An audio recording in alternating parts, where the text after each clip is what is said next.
In October, those of the Jewish faith celebrate the harvest by constructing a temporary shelter called a sukkah.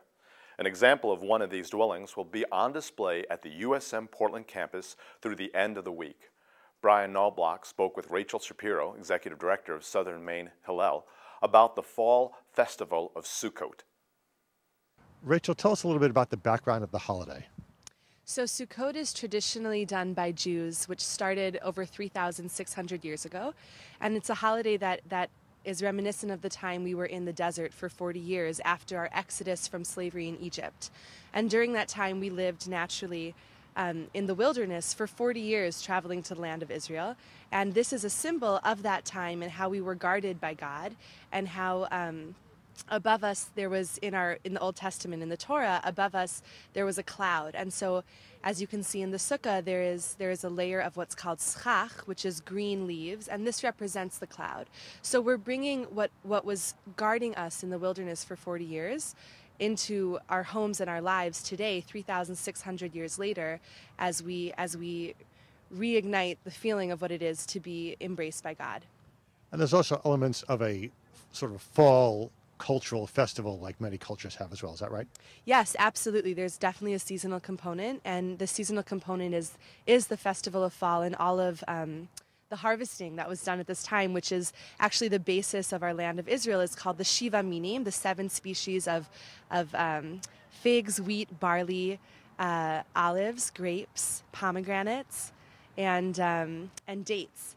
And these 7 species were right now blooming, and they still are in Israel today. And so that's another reason for this holiday. And the Sukkot sort of makes a connection between humans and nature, is that right? It does. Yeah, it very much talks about how we're connected to God through nature. Ashira Cinnamon is the artist who constructed the Sukkah. Ashira, tell us about the components that go into the structure.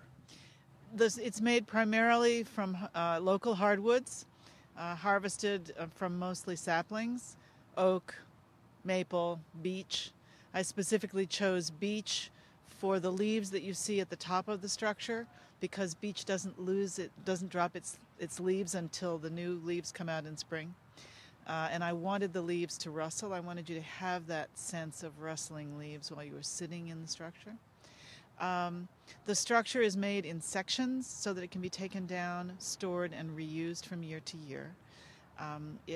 It was funded by the Linda and Joel Abramson Award so that the Southern Maine Hillel could have it permanently. There are very specific requirements for the structure. Let's talk about those for a little bit. A sukkah must have at least 2.5 walls. The walls must come within 9 inches of the ground and within 9 inches of the roof. The most important part of the sukkah is the roof. The roof must be made from natural materials that have grown out of the earth. And the roof has to have enough opening in it that you can see the sky, that you can see the stars specifically at night, but it must also have more than half shade from the sun, because of course this is a desert tradition, so that was the most important thing. There are some interesting stories about what you can and can't use for the wall of a sukkah. The rabbis determined a long time ago, we don't know why, or I don't, that you could use an elephant for one wall of a sukkah. You can imagine what kind of life one was leading when one had to even ask the rabbis that question. And what do people do? How do they use the sukkah during the holiday? Traditional Jews live in the sukkah during the week of Sukkot, during the 7 days of Sukkot. They sleep in it, they work in it, they eat in it. They don't work on the Sabbath, of course, unless the weather doesn't permit it. There is a rule that says, or a rabbinical statement that says, that if it's raining hard enough to dilute your soup, you don't have to stay in the sukkah. So it's a very important piece of tradition to continue this going on, isn't it?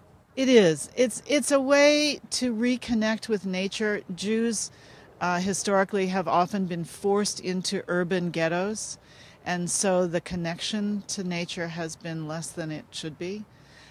So it's a time of noticing our vulnerability. I mean, a sukkah has to by law be a temporary structure and open in the way that I described. So it enhances your sense of connection to nature, but also your vulnerability to whatever comes.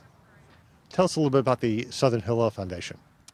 So Southern Maine Hillel is an organization that is a nonprofit organization, and we work with Jewish students on 5 universities and colleges in Southern Maine over 7 campuses. So we work with SMCC, UNE, USM, where our Sukkah is today, Mecca, and SALT, and we work with these campuses to create a safe and kind of communal environment among Jewish students, and also to reach out in interfaith ways. What's the purpose of having the Sukkot here at USM during this holiday? USM is kind of our parent school. We very much work out of USM as our base, and the goal of having it on USM's campus is to make it available to our widest range of students, and most of our Jewish students today are USM students. And if people want to get more information about the Southern Maine Hillel, where do they go? So to get more information, you can either go to our Facebook page, Southern Maine Hillel, or you can email mainhillel@gmail.com. And Hillel spelled Hillel, so that's mainhillel@gmail.com.